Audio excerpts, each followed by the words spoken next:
Life is better when you have Plus.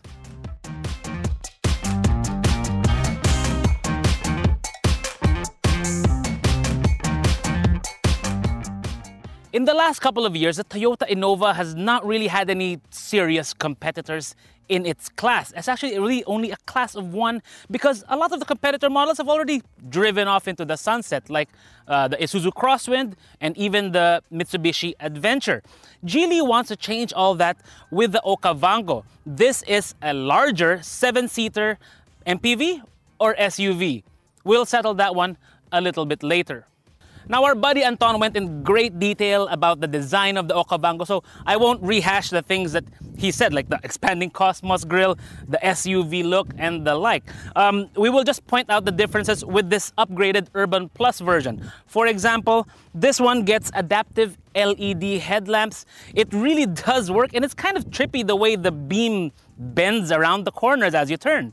The major difference from the outside is right up top. It's the sunroof. Now, when Geely launched the Okavango last year, it was the only model in the third model in the lineup, and it was the only one that did not have a sunroof. They've rectified that in this version. Now, over in the side, it gets a little bit more confusing because some things are SUV, some things are very MPV. For example, the wheel arches, they're not wider per se, but they tried to create that illusion with this crease right here, and same thing over there in the back.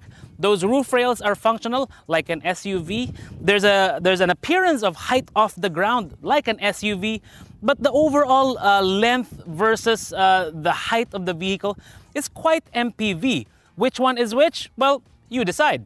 So here's the backside of the Geely Okavango. Not really much to write home about. It's very minimalist. It's very clean. There are two ways to open the trunk. One is via your key. The other one is the button right there. It's a power tailgate, making it very easy. Now, Geely calls this wonderfully distinct because they couldn't really make up their minds whether it's an SUV or MPV. I just prefer to call it wonderfully neat.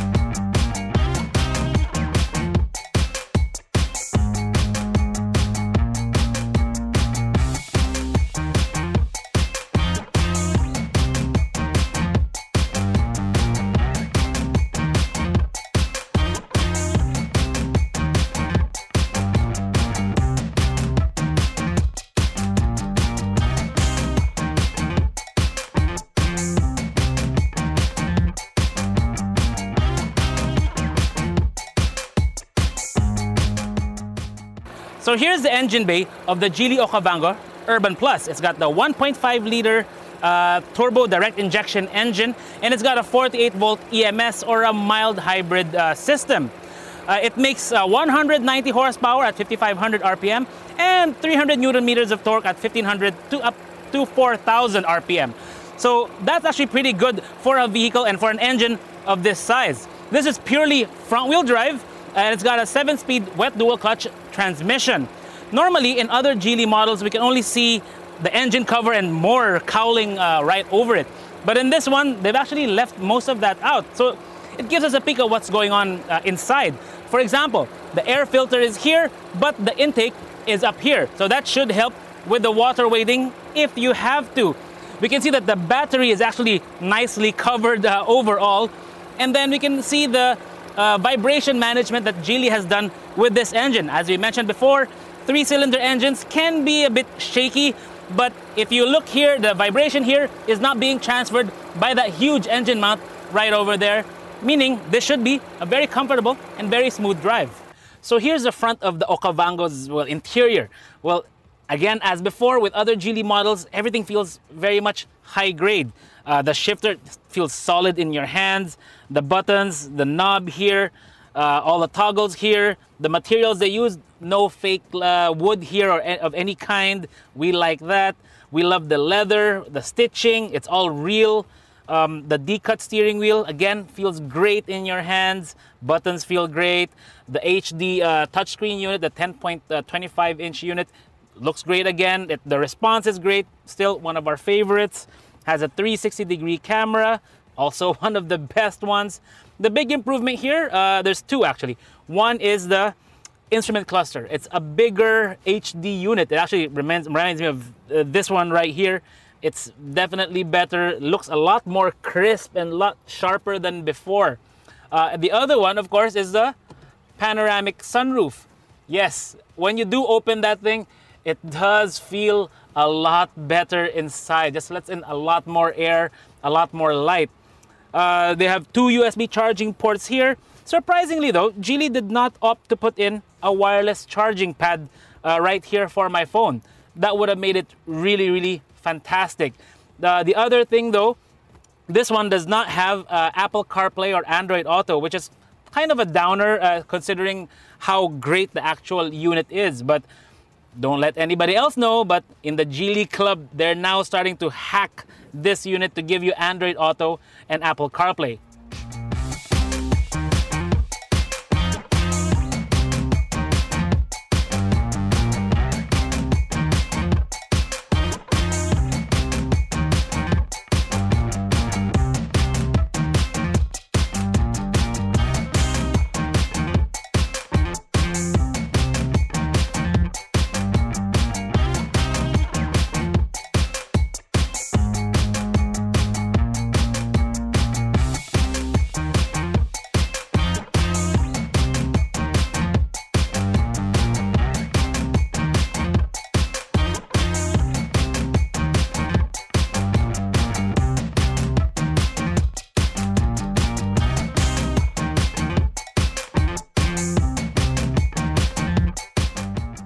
The way the Okavango Urban Plus rides is just, well, surprising.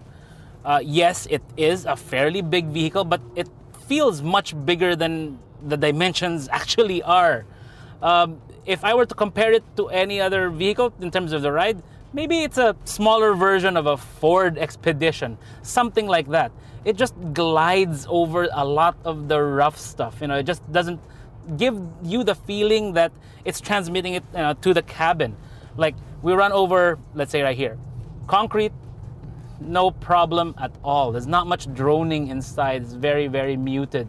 Of course, it's strange to compare the ride to something like the Expedition. That is a far bigger vehicle and it's far higher. I mean, even the seating position alone, this is the lowest setting, and the belt line of the vehicle is already fairly high. So you sit in it more like a passenger car rather than an SUV.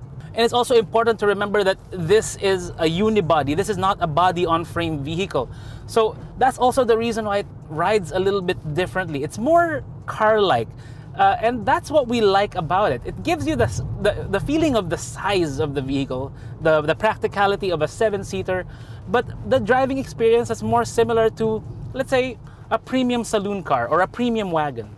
I did ask Geely what the weight of the vehicle is, and the answer they gave me was the weight of the Urban and this Urban Plus is actually the same as at just over 1,700 kilograms, which I said that was kind of weird because a sunroof, I mean particularly a panoramic sunroof, will add easily around 50 kilograms of weight to a vehicle and put it way up there. So it kind of changes the center of gravity, the way the vehicle handles. It's not really affecting it that much, but I just found it weird that they didn't have a number for it. The mild hybrid system, honestly, I can't feel much of it yet because it only generally activates usually at night and usually on a downhill. The biggest effect that the mild hybrid does have, or the 48-volt EMS has, is it cuts off the engine when you're stuck in traffic and lets the battery system kind of operate all the electrical functions of the vehicle. Other than that, it's really more of an idle start-stop and just gives a little bit of a boost when you need it to under hard acceleration. Despite the system being mild, fuel economy is actually superb for a vehicle of this size. With just me in the vehicle, I was getting 10.1 kilometers per liter at an average speed of about 21 kilometers per hour. That one I actually tried multiple times on my way to and from the house. And that was strange because yeah, a vehicle this big, this heavy, shouldn't be doing something like that. And it's also a petrol engine. It's a gasoline turbo engine, not a turbo diesel. So props to Geely for getting that one right. Now, in terms of outright performance, that's where I was also very impressed with this. Yes, the Okavango Urban Plus is a very heavy vehicle, but it was able to do a 0 to 100 sprint in just 12.32 seconds.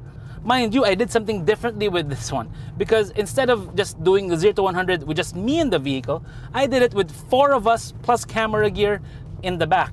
So a lot more weight, but the Urban Plus was able to move it along very, very nicely.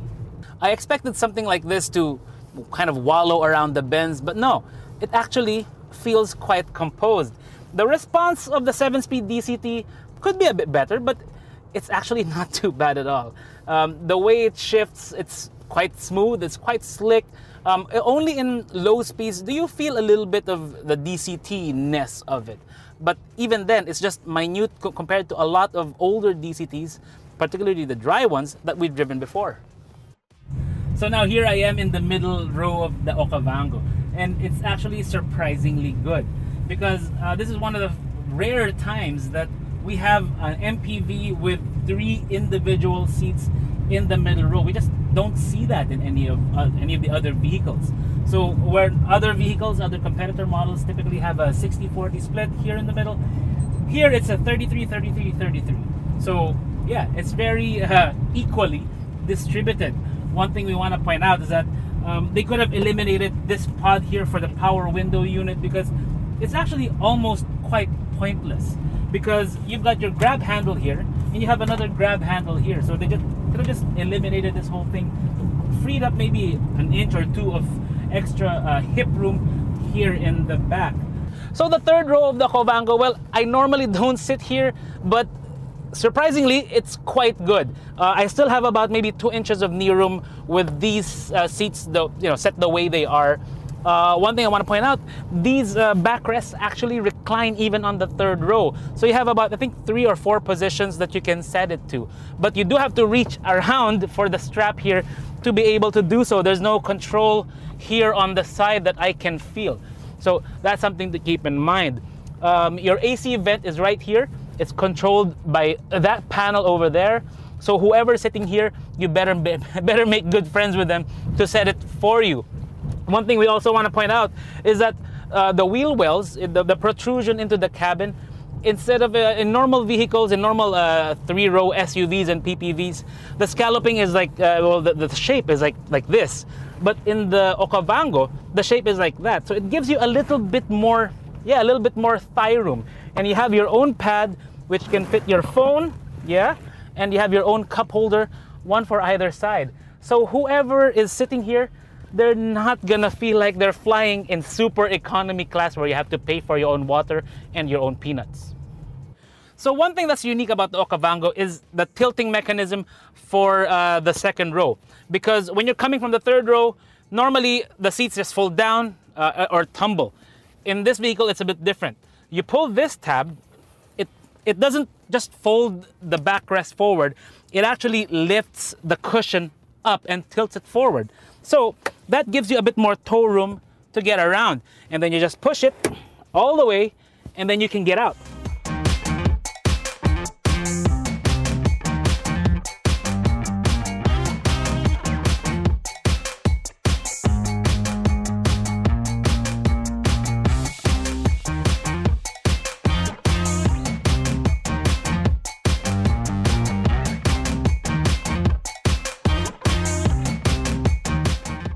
The Geely Okavango is definitely one surprising multi-purpose vehicle. Yes, we will call it an MPV, not an SUV, because the way it is, we can't really compare it against the likes of, let's say, Fortuner, Montero Sport, Terra, and those other models.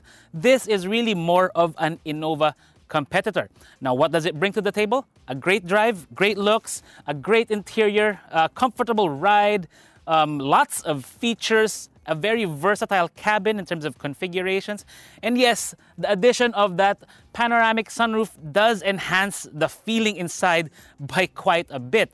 In terms of SRP, this retails for 1,478,000 pesos. That means it's about 150,000 more than the Geely Okavango Urban. Will that convince you? Well, the SRP of this will only net you a mid-grade Innova. Yes, we're very glad that there's a model out there in our market that can somehow break the dominance of the Toyota Innova. This is Vince of Auto Industriya. Thank you for watching. If you like this video, please tap that like button. You can also subscribe and tap that notification bell so you don't miss any of our videos in the future. And please do follow us on Facebook, on Instagram, and on Twitter.